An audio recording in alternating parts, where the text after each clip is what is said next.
avivando, espérate. Cristóbal avivando el fuego. Échale. Sale más. El bosque es de todo, quema tu parte.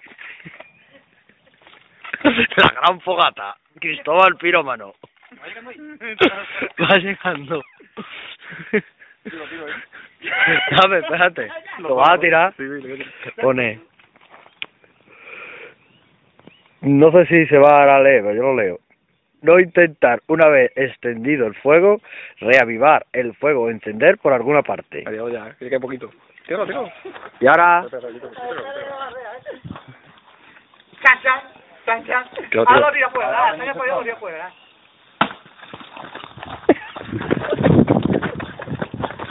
Aquí ya no llega, tío. ¿Y yo? ¡Vaya mierda! ¡Mierda, por Espérate que haga Japón, ¿no? No, yo no tampón. No tiene No tiene tampón ni nada. Ya, eso todo lo que tenía que Porque hacer. el líquido No, habrá espera. llegado a de eso. No te rimes ahora que eso está Todo el chungo, plástico, ya verás. Nos podemos ir aquí esta mañana y no hacen.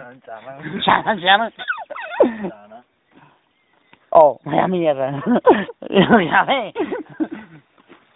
También. Vaya mierda, ¿no? Nacional,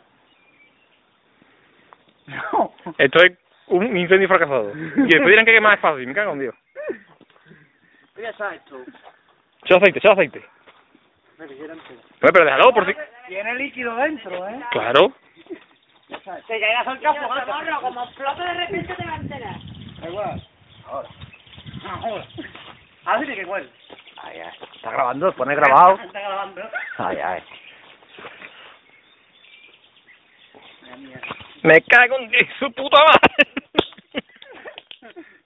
Y roto piedra, ¿no? No. Un balón, tío, no. Yo eso no explota. Ya, pero ya no lo voy a dejar así. Eso ha consumido ya. No, tú tienes que reventar. Pero si es que tiene el líquido dentro, es que no, está derritiendo, pero no está cogiendo calor. Y además, si estuviera cerrado, ya hubiera pegado el flotillo. Ahora tiene que venirse por...